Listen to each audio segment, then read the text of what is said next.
이준석 국민의힘 대표가 최근 2030 세대를 비하하는 언행을 한 당내 일부 인사들의 몰상식하다고 비판했다.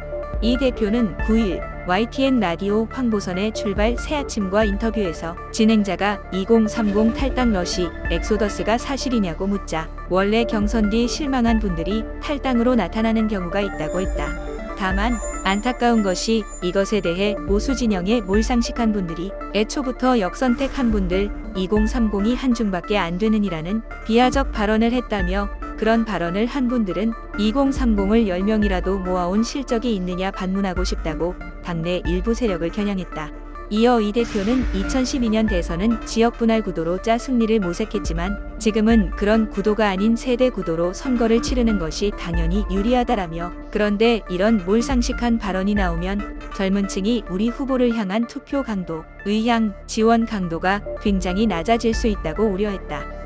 이 대표는 8일 자신의 페이스북에 전당대회 이후 탈당 원서 접수 현황이라는 제목의 문서를 공개하고 몇십 년 만에 찾아온 정치 변화의 기회에 젊은 세대에게 40명 남짓 탈당했다는 식으로 조롱조로 계속 이야기한다는 것은 상식 밖의 일이라고 쓰기도 했다.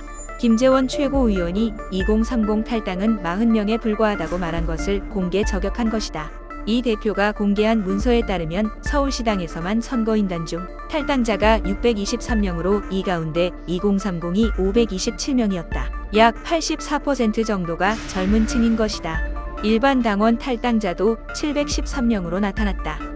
이 대표는 이날 앞선 자신의 페이스북 글에서도 2030 탈당자가 40명 남짓이라는 허위의 정보를 유통시키는 의도를 모르겠다라며 그렇게 2030을 조롱해서 얻고자 하는 정치적 이득은 무엇인가라고 되묻기도 했다. 이 대표는 인터뷰에서 40명이라는 숫자에 대해 하루에 저희가 그냥 가만히 있어도 자연 탈당으로도 그 정도 한다면서 김 최고위원의 발언이 한쪽으로는 젊은 세대한테 비판받고 한쪽으로는 언론에게 취재 욕구를 불러일으키는 발언이라고 했다. 숙련된 정치인이 이런 발언을 했다는 건 의도가 좀 있었다고도 했다. 또 이 대표는 2030이 홍준표 후보를 지지했던 이유로 홍 후보의 정책적 성향, 즉 포퓰리즘 반대, 할 말은 한다는 등 불편한 진실을 이야기한다는 것이라고 말했다. 그러면서 2030표가 그것과 정반대 선상에 있는 거짓으로 점철된 이재명 후보에게 갈 리는 없다고 본다고 주장했다. 이어 이 대표는 대선 후보로 선출된 윤석열 후보를 향해 굉장히 겸손한 자세로 젊은 세대와 소통을 늘려나간다면 좋은 결과가 있을 것이라며 하지만 주변 인사들이 자극적인 언사, 조롱하는 발언을 하면 이분들은 투표 의지가 약해지거나 무당층으로 갈 가능성이 있다라고 조언했다.